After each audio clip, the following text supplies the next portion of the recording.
Hey guys, how you doing? Another update on the Razor Crest. Not much has happened so far, but I will just explain this what I'm doing right here. I've got this mounted at the moment on a sort of CCTV mount, which kind of looks a bit gross, and I wanted it to be mounted at an angle. Now, usually I'd use aluminium rod, and then using a die, I would cut in a thread like that. Obviously drill a hole first with the right size, and then you put your thread in, and then you can use a 1/4 inch Allen key thread, and that just goes in like that.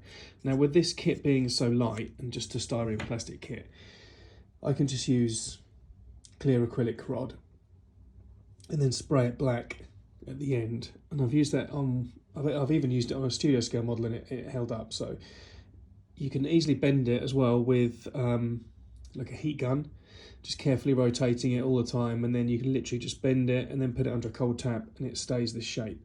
So hopefully that'll stay in that position when I mount it on the Razor Crest. You can use, Lee Ralph put me onto this, it's just 10mm thick acrylic, and you have your thread, sorry, your bolt underneath. You drill a hole underneath and put your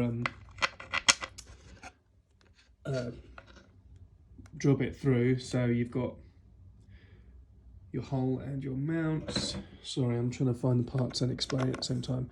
And then you can thread that on, and then that will be in position, ready to put the Razor Crest on top.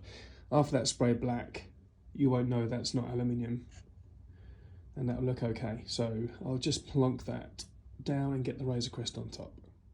And there we have it, sitting on the base. So I've got to be careful because these engines will fall off, but you can see it there underneath. That's listing to the left.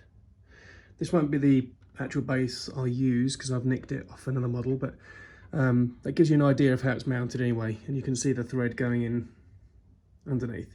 And once that is sprayed black, it'll look the same as the base and you won't notice, but when it's on, it'll be tilted and just look better than that CCTV mount with all the nut on it and everything, because that looks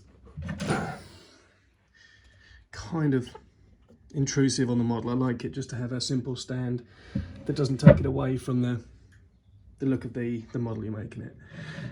So what's going to be next? Engines. I'm going to do the clear red and yellow Tamiya spray on the back of the engines to simulate that sort of heat distortion that can be seen on the model. Okay, so we're on to the engine parts now, or the sort of F14, I think they are, kind of, I don't know what you call these, just rear engine tips, I suppose. But these have been gloss blacked and then aluminiumed up, if that's the right word. And on the back of the CGI model, you can see there's heat staining going on, the purpley blue going to orange and that sort of thing. I did one yesterday, and that's kind of turned out okay. I did it too dark, but I'll go through the process now. I've been using the Tamiya clear X23, that was the blue one. And then I used, I think it was X26 clear orange, and then I went a little overboard with the smoke. Now that's a glossy translucent sort of black colour that I very rarely use, but it does have its purposes, and it does give that sort of shape. But because it's gloss, it doesn't kill the shine of the aluminium underneath, and that's all cut with Tamiya lacquer thinner. So I've got some pots made up, and I'll just try and airbrush this one and show you just how I do it. It's not anything particularly clever. I'm just shooting it through this airbrush, and I've taken the tip off, so I've got a fine spray. I'll go in with the blue first. Let's just cut 50-50. There we go.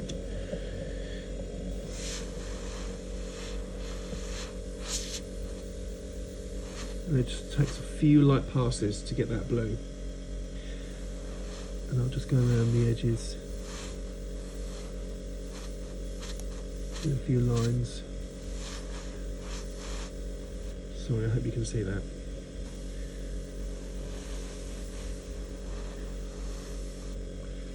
So you're pretty delicate with it. And then now I'll move on to the yellowy orange. I clean the airbrush out with Revell airbrush cleaner. If I'm using the Archive X acrylics or Tamiya, that works really well to clear it all out. So now I've got the this is the orange.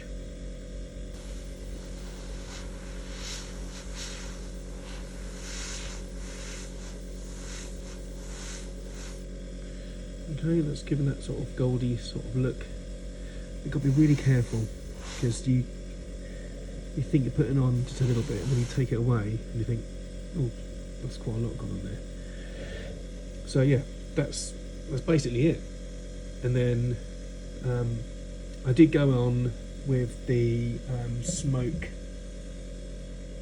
on the top part and the underneath, but really I think I went a bit too heavy with that. So that's the one I did yesterday, and then that's that one. So yeah, I've got the daylight shining in as well, which is creating some weird effects. It looks far more grainy on the camera than it does in person. But yeah, a little simple clear coats with the Tamiya reds and yellows gives that sort of exhaust heat staining effect.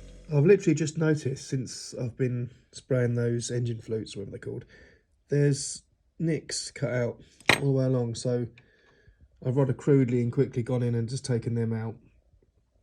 So hopefully they'll look better on the model. Just a really quick little modification done with the Dremel. So next up, I'm going to start working on the engines. So what we can see straight away is this gorgeous streaking. Now I'm just going to toy with something and experiment. I've done it a bit on this scrap piece of paper, and it's using an old piece of photo etch. This might look crap, but you've always got to try stuff, right? And I've done it on a bit of paper and it looked okay, so I'm gonna use it as a template. Oops. And then stick it on the side of the engine and see if I can get some interesting streaking. If not, I'll go back to doing it freehand, or I'll just use masking tape and just do it the old-fashioned way. But I'll just see how this looks, because it's worth a go. So I've wrapped the tape around there. I'm using a mix of Archive X, dark lark grey and engine black, and it's given us sort of a dark brown black look. So yeah, here we go. This could end up tragically bad.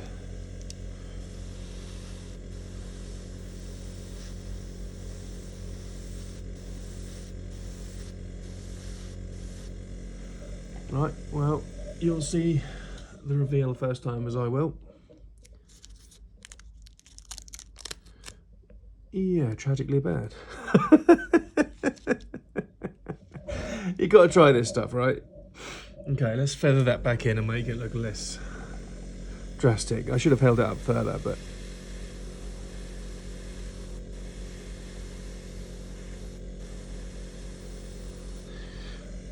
so yeah, that looks awful, but we can go over that. I'll try some normal streaking with the masking. This is how I used to do the Millennium Falcon and that sort of thing with the sharp edges.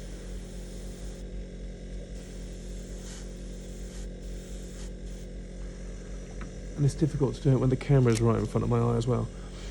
Okay, so I'm going to have to keep going over like that and repeating, get rid of that bloody thing. Repeating that process.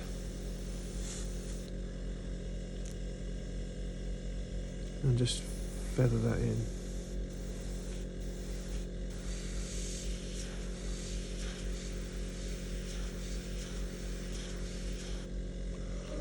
Okay, and I'm going to go around the whole thing like that, basically.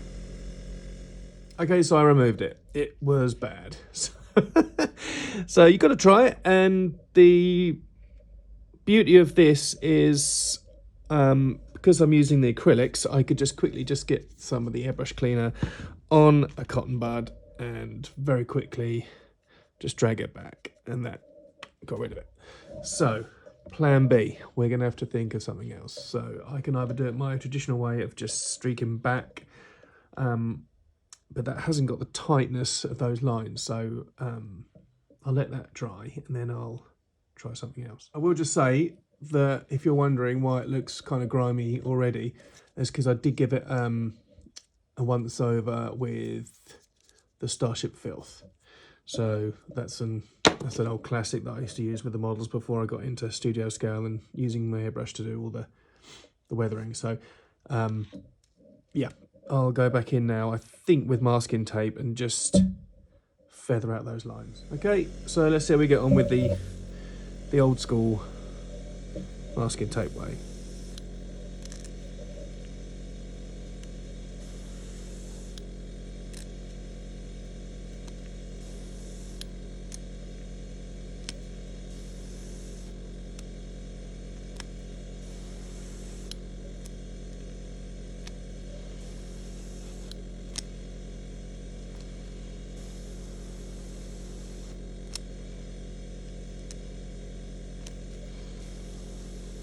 Good thing is, every time I'm ripping the masking tape up off it, that's given that nice sort of chipped effect. I'm so sorry, I don't know if I'm getting this on camera.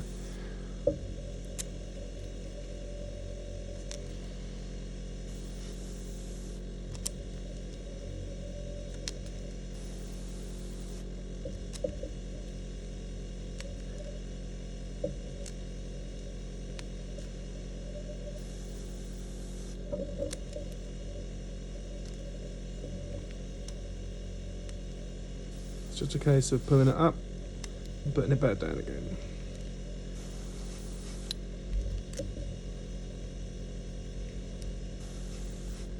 Right, let's see how that looks. There, that's much better. That's what I'm looking for. So I'll repeat that sort of kind of streaking all the way around it. You can see that some areas... Let's turn the compressor off, sorry. You can see that highlighted area there and the grime inside there. There's notable difference between them, so I can just keep doing what I'm doing and just going back over it, and then some freehand afterwards. So I'll stop there because it's boring just watching me mask and spray, and then I'll show you what it looks like afterwards. Okay, so that's how that's shaping up now. My streaks are more prominent. Now I think I'm just going to go over, do some freehand stuff on that side, and just see how that starts looking.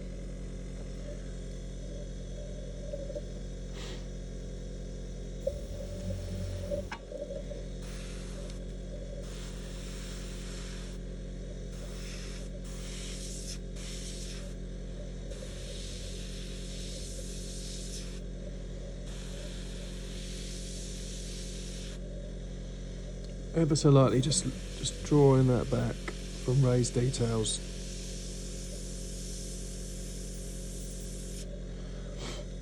Whoop, that was a bit heavy, that one. That's why we can get the old cotton bud and drag that away.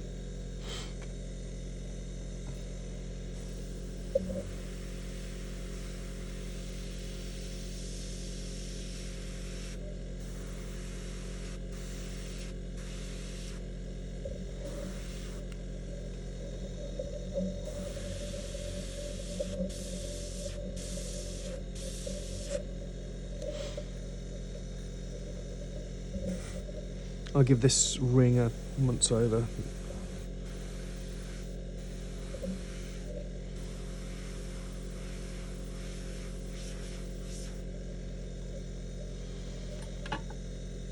It's getting there.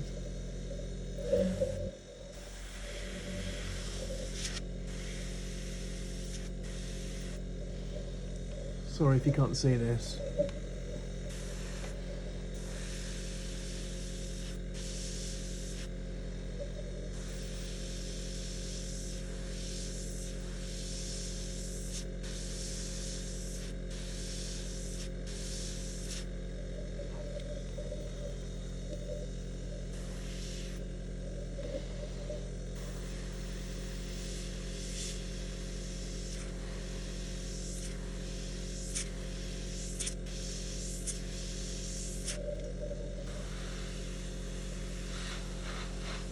And then some misting to just sort of post shade it.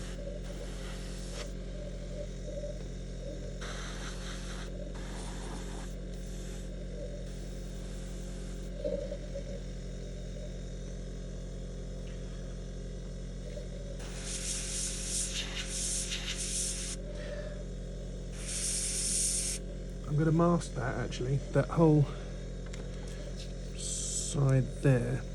I'm going to mask and then try and get inside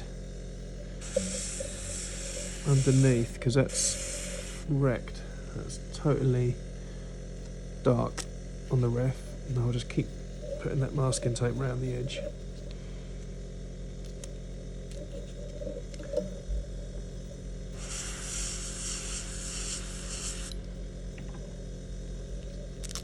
And take it off, and around again.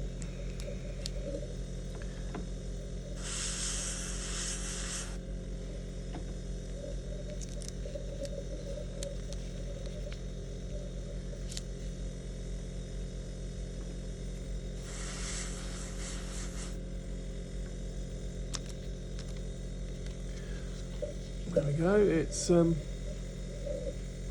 taking shape. Don't want to go too heavy.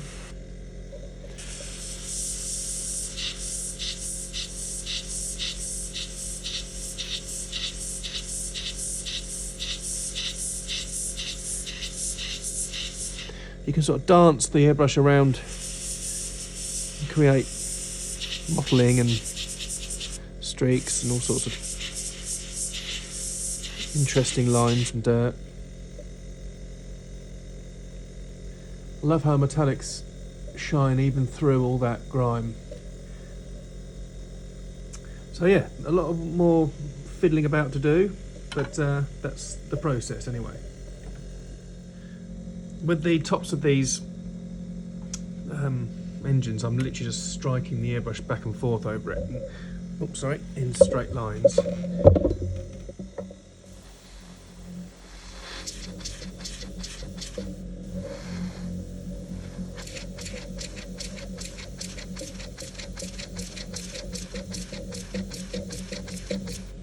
And that creates these mad sort of streaks, and then you can tighten them up by putting the darker areas around them. But yeah, just have fun with it. Okay, and then we have it all done. Well, this engine is anyway, so that's with the heat staining rear put on. And yeah, so on to the next one. One more thing to note, I keep harking on about how good the detail is of this Revell kit, but I've noticed there's a huge part here that's not on the Revell kit, that's absent from the kit, so yeah, that's a bit of a strange one. There's the whole, oops, move that up. You can see that what I think is a Death Star piano key. There, and then above it, along there, this whole area here should be that sort of funny detail there. And what's interesting is the larger Jeff Lou model has that detail all the way along, where that one doesn't. So another little error that Revell have missed out. Okay, so those engines have been put back on now just as a test fit, to to see what they look like. Oh, I sprayed the pole as well, so that's mounted on. And I've just plugged the lights in, but yeah, that's the engine work on the sides.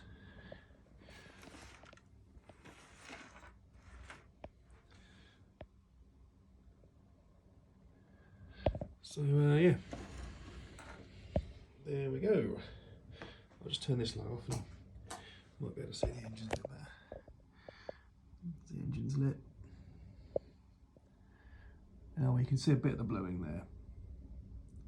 And because I've cut out the recesses on the edges around there, you can see the light coming through on there now. So yeah, that's how it's looking.